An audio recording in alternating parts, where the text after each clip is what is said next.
Ha ha, Howie.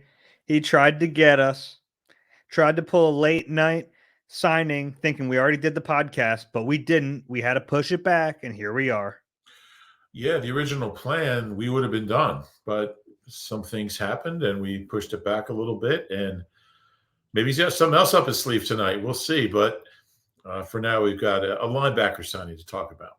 We do. This is Eagle Eye Podcast presented by Nissan. He's Reuben Frank. I'm Dave Zangaro. The Eagles agreed to terms on a 1-year deal with Devin White, the former first round pick, number 5 overall a few seasons ago. Has played in Tampa Bay for a while, 5 seasons, 75 starts. What do you make of the move, Rube? Well, it's not it's not the greatest move. I look. We were just talking about Devin White in the office with our producer, our huddle producer, and pregame, postgame producer, Mike Mulhern, and I don't think anybody was real excited about him, but presumably he's better than what they have. He's certainly more experienced than what they have. And what they have is just Nakobe Dean and Ben Van Sumeren as far as off-ball linebackers under contract. So you get experience. You got a guy who's played a lot of football. He's won a Super Bowl. He's made a Pro Bowl back in 21. He's had some sacks. But it's a 1-year deal. It's not the kind of guy I think you want to build around. He just turned 26 a few days ago, maybe 2 weeks ago. So he's a young guy. Maybe he's a guy that just needs a change of scenery. He had asked for a trade before last year began, and he apologized for that and played out the season. He was threatening to sit out camp. Nobody ever sits out because you lose money doing that. But, we'll see how it goes. Until we see the structure of the contract, it's hard to really kind of say exactly where he will or might not fit in and just how tied to him the Eagles are this year. But it's an upgrade over Nicholas Morrow and Shaquille Leonard. So you start there and see how it goes. I don't have a ton of confidence in him being able to come in and really make a huge difference, but we'll see. Yeah, it's almost like a good news, bad news situation. The good news is they got a linebacker and they needed a linebacker. And I think even for all his flaws, he will be better than what they put out there last year. Then again, that is an extremely low bar. I think the bad news here is that there were other linebackers in this crop in free agency that I think you would have much rather had.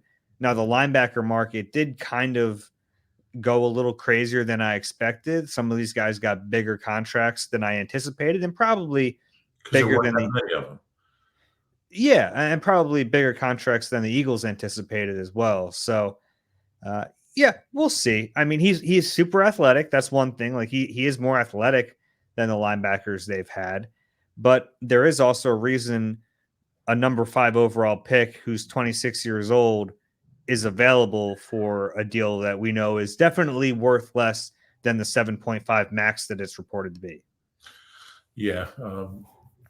Every time you see a salary tweeted out or X'd out, I don't even know what, posted on social media, like multiply it by unless it says the value is without incentives, multiply it by 0.6, and you get, somewhere between 6 and 7, and you get the actual value, because the numbers you see generally include all possible incentives. Like if Devin White makes first team All Pro, is Super Bowl MVP, has 10 interceptions, 10 sacks, 10 forced fumbles, and is knighted. So it's basically based on hitting every incentive. So, we'll see what it's all about. I don't think there's any question that this does not change Howie's long-term plan as far as getting linebackers in the draft and even in free agency if there's somebody out there. But look, it's a position that this front office has struggled with getting. There've been some good players. I mean, TJ Edwards is a good player. They kind of lucked into him as an undrafted free agent from Wisconsin, but they haven't been a lot of good linebackers here. And I'm not super confident in Devin White's ability to come in and be a force there. But from what I can tell, he's better than what they already had. Does Howie have a long-term plan when it comes to linebacker? He hasn't. No, Really? he hasn't. But it just seems like this, he's doing things differently. Now, look, I don't think he's going to draft one in the first round, but I wouldn't be surprised if he does take one at some point before day three. We'll see. We'll see how that goes. Maybe they're just going to roll with Nakobe, re-sign Zach Cunningham and Devin White. I think that's a huge mistake if that's what it is. We're only we're 4 days into free agency.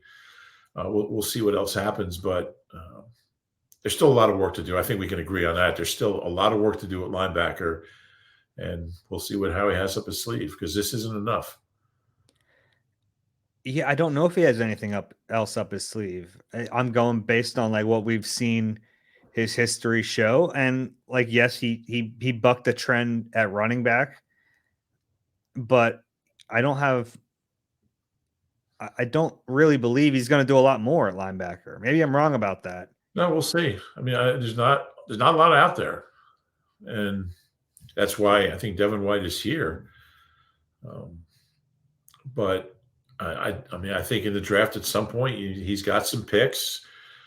We've known him to be creative. I mean, he just took a linebacker in the third round 2 years ago. I would take a linebacker in the third round. Obviously, it hasn't worked out yet for Nakobe Dean. They still seem high on him. We just haven't seen it. Hasn't played very much, and when he has played, he hasn't been healthy.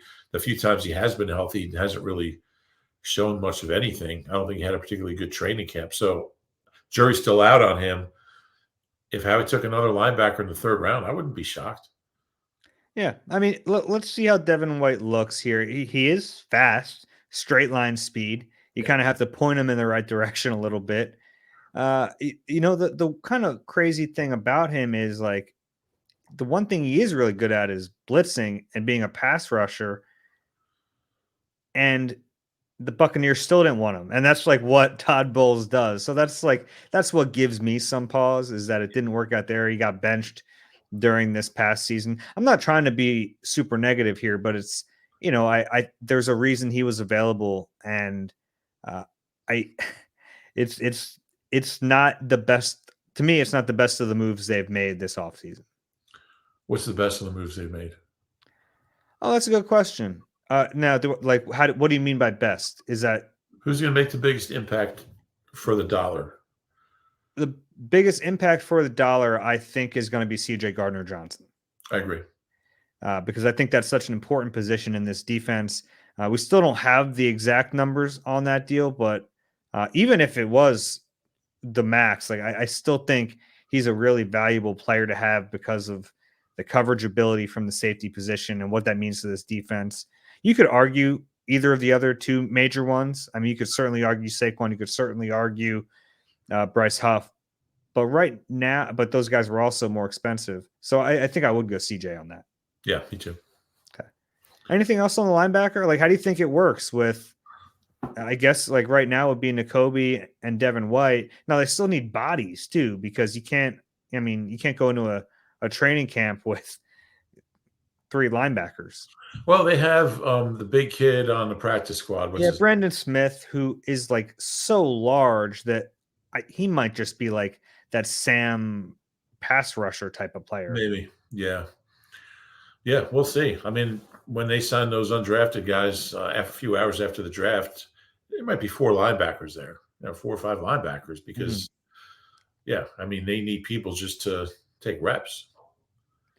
Yeah, and like I think that makes sense because you can invest with some of the undrafted guys, and every once in a while it works out like it did with TJ Edwards. You can't bank on that, but all for taking shots like that, especially if you're not going to really put a ton of other resources into the position. Right, right. Zach Cunningham's out there. We know how he thinks he had a really good year.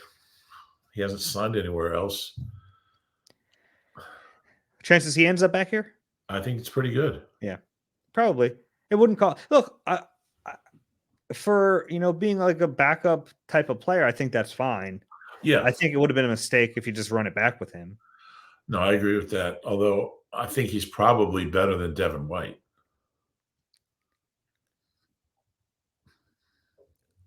Yeah. We'll see. No, I don't think so. the fact that nobody, I mean, Zach Cunningham hasn't signed anywhere tells you nobody's come up with the number he's looking for. And there's going to be a point where he's going to say, look, I'm not getting any calls. I'm not getting any offers. Howie's got, 1 year at, $2.5 million out there. I'll take it and come back. So I think he'll be back. Yeah, no, I don't think he's not better than Devin White. I think he is. At least Devin White has the athleticism.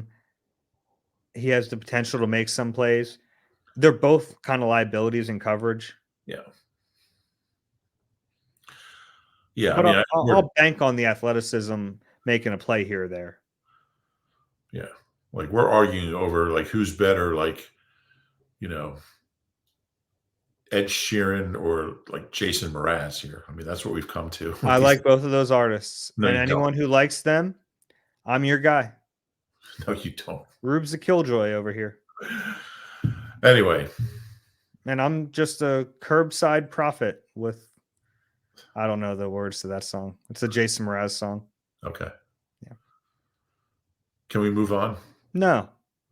All right. Yeah, we can move on.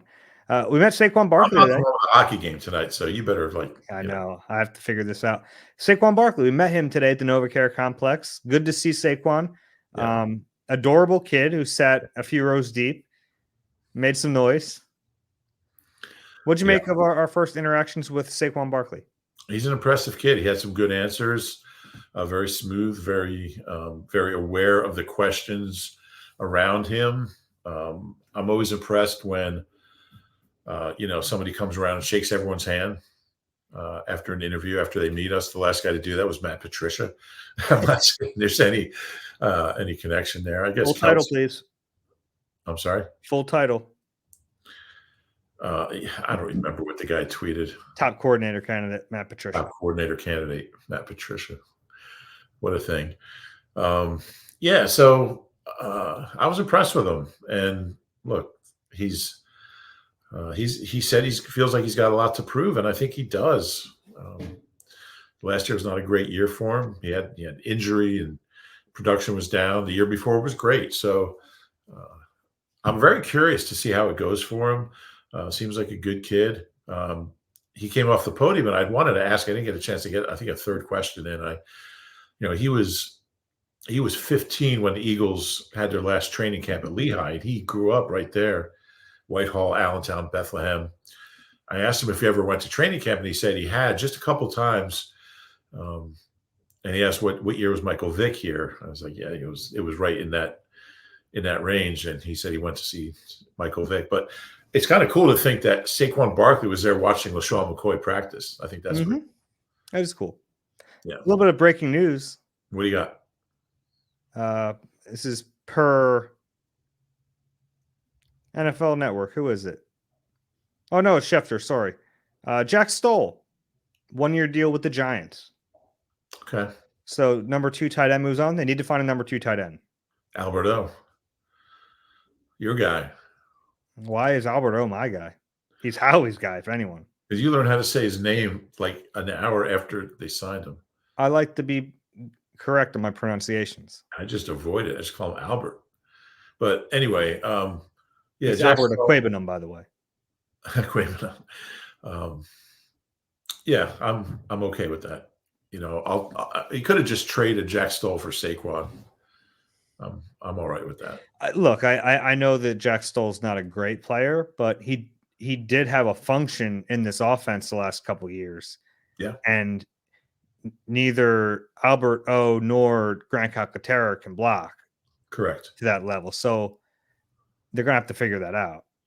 Yeah, and my thing about Jack Stoll, he's a good kid. He's undrafted. You give him credit. He was here for a few years, but I don't think he's a good enough blocker. I mean, he's a better blocker than those guys, but I don't think he's a good enough blocker to play as much as he did, which was a lot. He got a ton of reps and not be a receiver. I think if you're not a receiver at all, you better be an elite blocker, and I don't think he was. So I wish at times he was a really good blocker. At times, like early, there was the one game this year. Was it the Vikings game? I remember walking away like, wow, Jack Stoll had a really good game. Okay, that's one. No, I don't. It was also their best rushing performance of the year. I don't mean to knock the kid. I just think they need to be better at that position. That's all. Well, how are you going to do that now? I don't know. He was undrafted, so look, you sign someone or you draft somebody. I mean, there's not a lot of other ways to do it, and they got a lot of picks. Calcaterra was a 6. Maybe they want to get him more involved. Maybe Alberto is a guy that they like, but um, I just think you need to be better than Jack Stoll for your tight end too, especially when Goddard has been banged up a little bit and had some injuries. Maybe they're planning to draft a tight end. That wouldn't be unprecedented. Yeah, no, I mean, we've talked about before that Goddard is now older than Ertz was when they drafted Goddard. So it's not crazy to thinking about the future of that position. We'll see what happens there, though, because I know it sounds like an absolute nothing to lose Jack Stoll, but it's not a nothing. No, I just think they need to be better at that spot. Mm-hmm. Yeah, I don't disagree, but I don't know how likely it is that they get better at that spot. I think it's likely. Okay. Yeah, I mean, and we know Kellen Moore likes playing 12. So I'm sure he had a voice in this decision, and I'm sure they have a plan to bring somebody in, whether it's a veteran or a young guy in the street or that they like who had a good camp for the Cowboys or the Chargers or something, or draft a guy in the 5th round who you think can help you. Okay. I'm not sure if you draft a guy on day 3 that he's going to be better than Jack Stoll day 1. Well, I think they got to do something. So, yeah. Okay. We can move on from that. We talked about Saquon a little bit. We also met Bryce Huff for the first time, new edge rusher. Apparently, when we were streaming these pressers, the same comment kept getting said again and again and again, that he looks like just a larger version of Boston Scott. Yeah, it didn't strike me at the time, but when we were walking back to the media house and you guys were talking about it, yeah, he does the beard, the facial structure. It was the hair for me. Hair. But yeah, he's a very quiet kid. It's a great story. He was undrafted, and it took him a while to get to this point. And he just kept working, kept grinding, and finally had the double-digit sack breakthrough season last year, and parlayed it into a huge contract. We talk about these guys. I mean, his contract's the biggest of all. So it's a big move. It's a little risky with a guy with one year. He was asked about his playing time because he's never been a guy that's played more than half the snaps, and he seems to think he can handle it and be just fine for $50+ million. You expect him to play more than 49% of the snaps, which I think he was at last year. 43. 43%? Mm-hmm. Yeah. I was just testing you, see if you knew that. But yeah, we'll see. Like all these guys, there's a concern about all of them, but they all have some serious potential to do some damage. I mean, and it was funny because he talked about all the other edge rushers in the room, and he mentioned how much they're going to push him, and he mentioned Reddick, and he didn't mention Sweat. So we're all like, well, I guess they're keeping Reddick and getting rid of Sweat. They told him that, but that's probably a little bit of a leap. But he's going to help. Look, he's a good pass rusher. I think there's more there. A lot of times with these kind of guys, it just takes them a while to put it all together, and we'll see. You mentioned that he got a contract off of 1 year of production. I think the Eagles would probably argue with you that it's more than that. Yeah, the analytics say he was very good in the previous year, mainly. He just didn't play very much, so he didn't get a ton of opportunities. I think that's a fair point. Yeah, well, I mean, it's like the per snap metrics say he was very good, and then the sacks finally started to come, and we know sacks matter. It's always funny to me when NFL teams say they don't matter when they don't have them, but then you got a 70 sack season and everyone gets paid and everyone is kind of parading around that figure, which is always, kind of disingenuous. But there are, it is true that sacks don't always tell the full story when it comes to pass rush. Do you know who got sack number 70? Do you remember who got the last one? Robert Quinn. No, he didn't have any sacks. I know. It was Zach McPherson. Oh, I do remember that now. Yeah, it was Zach McPherson. And it was kind of a weird one because he was like, the quarterback was in the flat, and it was like McPherson was like, should I go after him? Should I not? And then the quarterback kind of just crumbled. Yeah, and then I think there was a sack earlier in that game of the punter. Mm-hmm. That was number 69. I remember at media day, Wash was telling me how they took a picture of all the guys that had those sacks, that had the 70 sacks. So everybody who had at least half a sack was in this picture, and they made sure Zach McPherson was right in front, front and center, as the guy that got number 70. Oh, that's good. I didn't know that. Yeah, that's fun. Yeah, with Bryce Huff, a cool story, definitely. The undrafted kid. He talked about like how he still kind of wears that chip a little bit. yeah. And I think that's true for a lot of guys who were either late round picks or go undrafted. I don't think that leaves them. And No you question. kind of want that. Yeah. I agree. I think once and he talked about like every team had a chance to draft me numerous times. That sticks with you. I mean, that's like nobody wants you. And yeah, that's gotta be rough for a young kid who's, hoping to have a career. And I do think it makes a big influence from gosh, all the undrafted guys that I've covered over the years all have that same chip on their shoulder, for lack of a better phrase, from Andre Waters, Hollis Thomas. Some guys have had really long, good careers. TJ Edwards is another one. There's certainly something to it. Yeah, my favorite part of his story is he's from Mobile, Alabama. He was not invited to the Senior Bowl, which happens in Mobile every year. And that is he didn't talk about that today, but I know that's something that's kind of stuck with him. You got that in your back pocket for a training camp story, don't you? Maybe. Yeah. Yeah. But imagine that. There's like one of the biggest all-star games in the country. You're a senior. You don't get invited. Yeah. Yeah, that had to hurt. Yeah. And then he didn't get invited to the combine either. He could probably hear the cheering like in his backyard. I like the visual of that. I don't know if it's true because Mobile is kind of a spread out place. I don't know if he lived close to Lad Peoples Stadium. He did. I looked up his address. He was about 2.5 blocks away. All right. You want to take a quick break and we'll talk about Zack Baun and some other stuff on the other side? Yeah. Let's do it. You deserve a car that thrills you, a car that puts goosebumps on your goosebumps. At Nissan, we got everything from turbocharged SUVs to 100% electric vehicles that'll make your heart beat faster. Experience the thrill for yourself and shop your local Nissan store at nissanusa.com today. Celebrity cook Steve Martorano brings his Italian-American cooking back home to Philly. Enjoy Martorano's Prime at Rivers Casino and Steve's famous meatballs with Sunday gravy, prime steaks, and more. Make reservations at Martorano's Prime on Open Table. Rube, I almost forgot to mention this. We found out some jersey numbers today. Oh, you love that stuff. Saquon is sticking with 26, which he wore with the Giants. Bryce Huff going with the 0. Yeah, eventually, he said, yeah, ultimately. Yeah. You like that 0, don't you? It's a little weird for an edge rusher. I think you'll get used to it. Yeah, probably. We know that DeAndre Swift wore the 0 last year. Do you remember who wore 26 last year?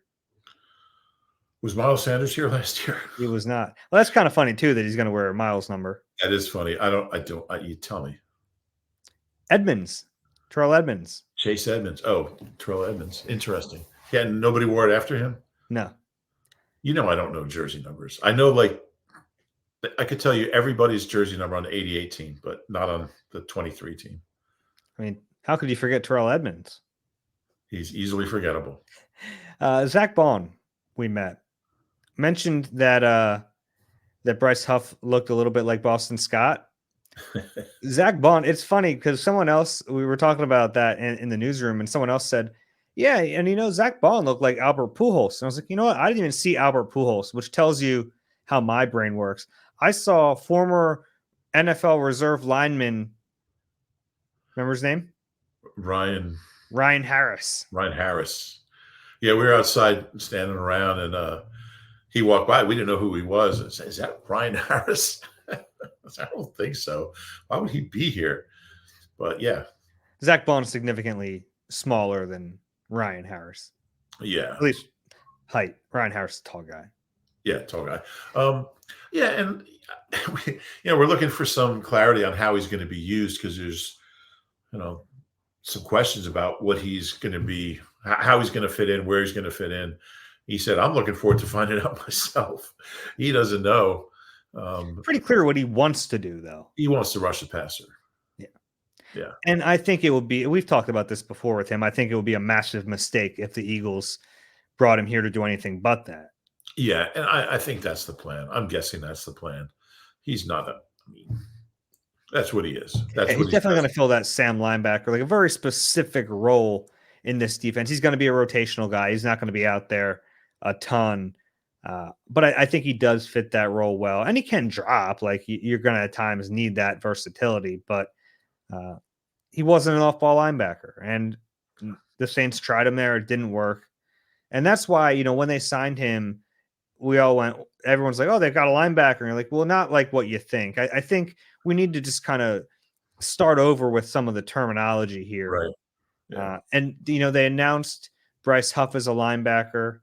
And then they announced, like, they're going to, obviously they're going to announce Devin White as a linebacker. And they play different positions. Completely different positions. And I was, when they brought in Julian Okwara, they listed him as an outside linebacker. And I thought, okay, good. We're going to start making some distinctions. And apparently, no, it's just going to be Julian Okwara as the only listed outside linebacker on the team for some reason. Yeah, I think it probably depends on like which intern is typing up the release.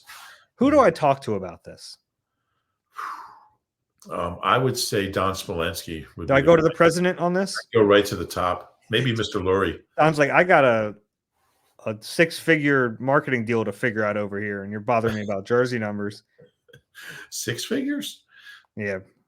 I mean, I figure not everyone is a major. I don't think Don's getting out of bed unless it's 7 figures. Maybe. Okay. But I would like for them to start distinguishing. Yeah. Because we all know, like, us who cover the team know this, but a fan who's not paying attention every day, they see linebacker next to Bryce Huff. It's like, he's not what you're thinking of as a linebacker. It's like Hassan Reddick is still listed as a linebacker. Yeah. And the problem is Stathead doesn't know the difference between like an old-fashioned. Well, that's the problem for you when you're looking up stuff. Well, yeah. And it lists Marcus Smith as a first-round linebacker. Yeah. It lists Marcus Smith and Trott at the same position. So, like, something's wrong with this picture. Katie, get on the ball here. It's due for a letter to Katie. Anything else on Zack Baun? No. Yeah. He's going to be a big special teamer. Yeah. Obviously, like, every player who has made their name in special teams aspires to do more, but it's going to be part of his role here, and he's been pretty good at it. Yeah, he has. I think it's going to be a big part of his role. The other news since the last time we chatted was Jake Elliott got a big contract extension, 4 years, $24 million. So $6 million average per year in the extension. That ties him with Justin Tucker as the highest paid kicker in the league. Well deserved. No surprise here. Good move. He's so good. And sometimes he just is so routine. Like, he does the same thing. Like, you see a great receiver is doing all these different things, catching this ball over here, this ball in the middle of the field, this ball in the end zone, this ball on the sideline. Every player, like every position player, does all these different. I mean, Jake Elliott just lines up and kicks. It's like, that's what he does. So you kind of, I don't know, maybe forget just how freaking consistent and steady he is. And his ability to be accurate way over 50 yards is just unbelievable. He's one of the best ever. What was he last year? 7 for 8 from 50 plus. Mm-hmm. And I think you said he's 17 for 19 over the last 2 years, or 17. Well, since the Sirianni staff came in and the new special teams coaches came in, he is 15 for 17. Yeah, he's as good as anybody. Plus. That's insane. Yeah, it is. And a lot of those aren't 51. I mean, there's 55, 56 yarders. I looked this up. NFL kickers last year were more accurate from 55 yards than they were 20 years earlier from 45 yards. Yeah. I mean, that's how much that art has evolved in really a relatively short period of time. I mean, 50-yarders are layups now. I mean, that's like an extra point. But yeah, he's so good. He's so reliable, and he's so clutch. That's the thing about Jake Elliott. Like, a lot of guys can make a lot of field goals, but then, I mean, and we saw it as a rookie in the fourth quarter of the Super Bowl. He made a 42 and a 46, I think, with just unbelievable pressure on him. I mean, that showed me a lot. And yeah, it's an underrated move. Can't lose Jake Elliott. I still contend that 59-yarder against Buffalo last year is the highest degree of difficulty field goal I've ever seen made. Yeah, I don't doubt that. I mean, the conditions were just awful. And he had to change the trajectory of the ball because he knew that. Yeah. It's like he became a physics professor on the field out there. Well, you know what? He's good at everything. I mean, that guy, he's good at everything. And I think that's, we talked about Braden Mann the other day and his ability to punt in bad conditions. Jake Elliott might be the worst. I mean, look, Tucker has kicked. I mean, Baltimore is similar climate and weather and everything. Maybe not quite as cold, but those two guys are probably the greatest Northeast outdoor bad weather kickers in history. You go down the list of the top kickers of all time, and most of them are in domes or in Florida, in Texas, Southern California. So to make 90% of your kicks when you're in an outdoor stadium most of the time in bad conditions for half the season is just unbelievably impressive. Yeah. And they already this offseason, their punter and their long snapper were free agents. They locked both of those guys up. So taking care of special teams. The special teams took care of the team all year. So they're repaying it a little bit.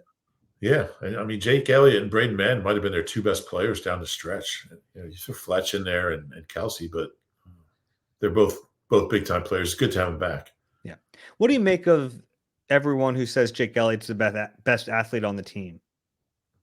Well, I guess it's all how you define. Yeah, it is. It is. It's like clearly he's good at games. Like he's good at everything. But it always just makes me kind of chuckle when you see him and everyone go, he's the best athlete on the team. And then, like AJ Brown and Lane Johnson walk by and you go, all right, well, yeah. I know what you're saying. Well, but I mean, it's more than games. I mean, he's an incredible tennis player. Mm-hmm. So it's not like he's just playing Ruzzle, or Scrabble out there. Yeah, games is taking it too far. Yeah, I'll bet Jake Elliott could go out and run, a 10K in like 36 minutes without training. That means nothing to me. I don't know if that's fast or slow. Well, context, would I say that if it was slow? No, but you said it like I also know what it means. Yeah, I always forget that you don't really know what things mean. Can we tell the story of, what else do you have? You have the budget in front of you. I don't. For it. Yeah, we're moving along here. All right, what else you got? I want to tell the story of, I think it was Joel. Was Joe the one? Joel? Yeah, no, we'll get to that. Okay. Yeah. Joe Flacco. Joe Flacco goes to Indianapolis on a 1-year deal. According to a report from Rob Mattey of the Associated Press, the Eagles offered him a contract. I found that a little curious, and it kind of changes my thoughts on what they might be thinking for the backup quarterback position here.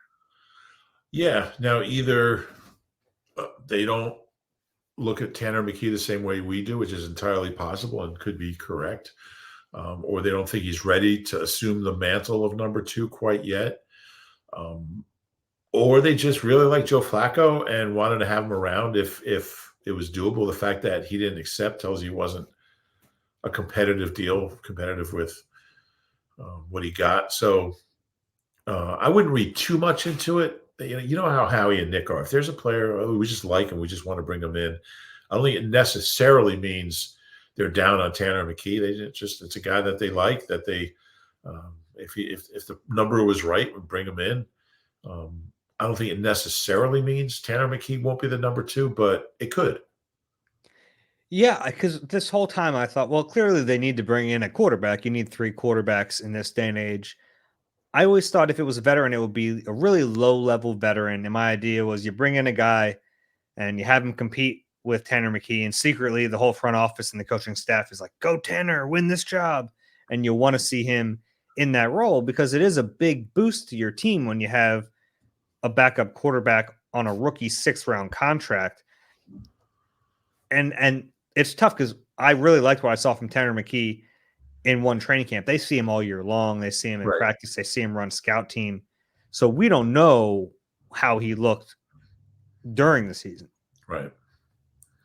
Well, we'll see. We'll see if they're linked to any other quarterbacks out there, and what level guy they bring in, if they do bring in someone. But it certainly makes the equation a little more complicated. Yeah. What do you think? What's your gut tell you what they're going to do? I think they might bring in McLeod Bethel Thompson. That's a name pull. Was that his name, or was it Bethel McLeod Thompson? No, it was McLeod Bethel Thompson. McLeod Bethel Thompson. That was the first. I think that was the first player signed in the Doug Peterson era. Really? I think so. Well, look what it led to, a championship a year later. I don't know. I think this tells you that I think there's a good chance that that Tanner won't be number 2. I'm kind of leaning that way. Yeah, I think it is possible that you're right. They liked the player, just Joe Flacco. But you look at what they've done. I mean, I guess it shouldn't be a surprise. Every year under Nick, they've had a high quality starter. Although, to be fair, I mean, way back when, Nate Sudfeld was supposed to be the number 2. It was in the Josh McCown year. Right? Yeah. Sudfeld was supposed to be the number 2, and then he got hurt. And then they were like, well, we need someone. Call Josh. Yeah. Yeah. I mean, if you're going to have 2 guys compete for the number 2 job, it's not going to be Joe Flacco. You're not bringing him in to compete with Tanner McKee. So,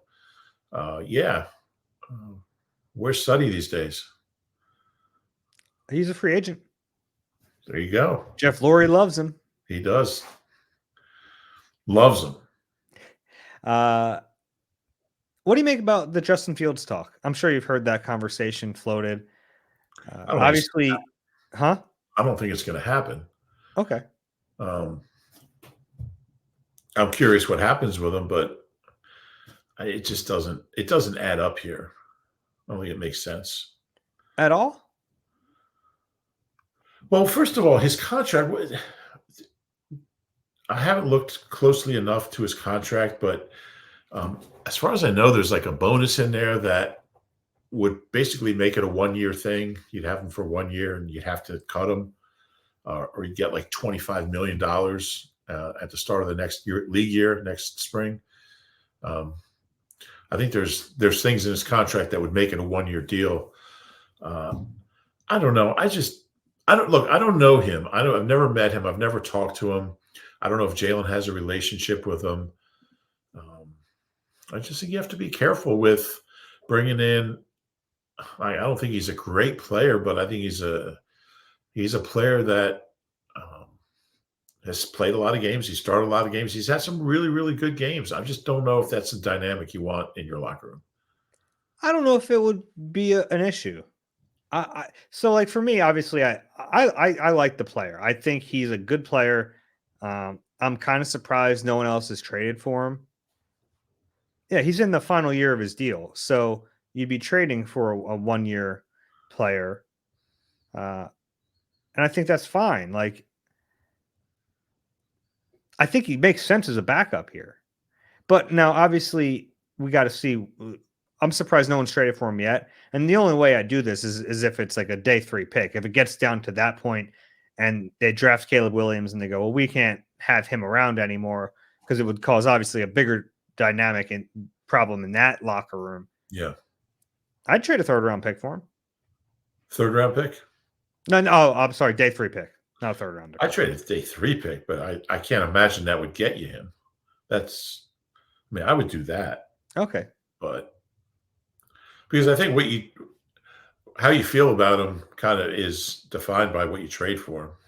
You know? Sure. Yeah, I did not mean to say 3rd round. I'm going to say day 3. Yeah. I think it's going to take more than that. So you think the dynamic is only a challenge if they give up something significant for him. I think that really changes things. Yeah. Okay. Yeah. And look, I think Jalen can handle it. I don't know. Maybe I'm wrong. Um, I guess I th- I think he's a starter. I think he's a starting caliber quarterback. I think he's better than some guys. I have to look around the league, but I think he's a good player. And yeah, it's intriguing. And I am surprised nobody has. I mean, unless their asking price is astronomical, surprised nothing has happened yet. I expect him to go somewhere where he's got more of a chance to start than he would here. We'll see. Yeah, I don't know if that Might not happen. situation's out there. Yeah, maybe not. I mean, and the problem is, like, if you hold on to him, you could theoretically hold on to him and see like what happens if, if there's an injury or if a team doesn't get a quarterback in the draft and they think they're going to maybe get one. Right. Yeah, I mean, it's hard to imagine it would go that far, but it's possible. And There was a player. Yeah, sorry. Right.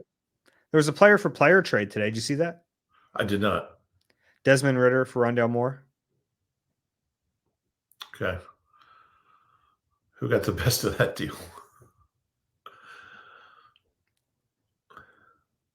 Never mind. Probably the Falcons because they get a weapon for Kirk Cousins. Yeah. And by the way, we talked about the tampering earlier. Yeah. Did we talk about the tampering? No, we didn't, did we? Yeah. Let's talk about the tampering a little bit. The alleged tampering. Yeah. I don't even know if it's been alleged. Yeah, I don't know if it's really been alleged or not, but if you're living on a rock and you missed this, James Franklin earlier this week mentioned. Tuesday. Yeah, thanks. Mentioned. Well, that's important. I mean, mentioned that kind of an offhand comment that he kind of blurted out that Saquon had talked to Howie Roseman in a period of time where the only contact permissible is between GM and agent. So that would constitute as tampering if that happened. Yeah, that would be illegal tampering during the legal tampering period. Yeah, and it was Tuesday. It was media day. It was Penn State's media day. So the legal tampering period ends at 4 p.m. Wednesday. That's when Howie could talk directly to Saquon. He was asked about it. Was Tim McManus, I think, asked him about it today, and he said James Franklin just got confused, and he said all the contact was between my agent and the Eagles and my agent and me. So look, I think these things happen. I think there is tampering. I think it's a real thing and it goes on, but I think this was just James Franklin getting a little confused or a little and excited. Even if it wasn't, like, I don't know how unless you're pulling phone records or you have a wiretap, like, yeah, it's going to be really tough to prove. Yeah, and I'm sure that's one of the things the NFL does is look at phone records when they're investigating these things. I would guess. I don't know. Is that legal? I don't, they're not the police. Yeah, but I mean, yeah, I wouldn't be surprised. They investigate these things. They're probably looking at phone records. I don't know if they can get their hands on phone records. Power? I don't think so. I mean, the NFL could say we're going to take away a fourth round pick unless you show us your phone records. I don't know. I have no idea. He's going to hold a pick hostage. Yeah, I don't know how these things get investigated. I like the idea of Roger just going off the deep end and just doing whatever he wants, but that's not how that works. Yeah, I'm curious because otherwise there'd be no evidence of any tampering. But I mean, when you have Kirk Cousins publicly saying he's talked to these people in the bill, like, that's a little tougher to disprove. That's probably true. Yeah. That was my point initially. Yeah, but the fact that it was like in the Gannon thing, Arizona turned themselves in. Mm-hmm. Right? They self-reported. Well, they came to an agreement with the Eagles. Right. It was like two kids in a classroom, and the teacher says, well, you guys settle this on your own and let me know when you figure it out. And that's what happened. I like how you just change your voice to sound like a teacher. It's all theater here.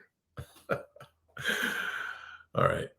We can get to what you wanted to talk about. This was very fun and very cool. On a podcast recently, we were talking about Jason Kelce and how he all these boxes in his locker. People that send him stuff. If he mentions he likes something, they send it to him. And we were kind of joking about liking peanut M&Ms. And then we get to the office the other day and there's a package addressed to me in the newsroom. We open it. Big giant box Of peanut M&Ms. It was a good day at the office. I did TV. I was already drinking coffee. Then I ate peanut M&Ms. I was like, I couldn't sit still. I'm not surprised. They were very popular. It went over well in the newsroom. It did, yeah. So thank you for that, Joel. That was very cool. Yeah. Everyone else, please don't do this more. I really like lawnmowers. We appreciate the gesture. We don't want people spending all their money on us. Please don't. Yeah, we do this for work. We get paid to do this. So Dave likes Mounds bars though. I do not. Please, what a mean trick that is to load me up with bad candy. All right, you got anything else here? No. All right, let's wrap this up. If you enjoy the Eagle Eye podcast, please do us a favor, rate and subscribe, and send us peanut M&Ms wherever you get your podcasts. If you're watching on YouTube, please click that like button, subscribe there as well. That's it. We'll talk to you. If nothing else happens, we'll talk to you guys regularly scheduled time Tuesday. Something tells me there will be more news, and when there's news, we'll talk about it. For Reuben, I'm Dave. This has been the Eagle Eye podcast presented by Nissan. We'll talk to you soon.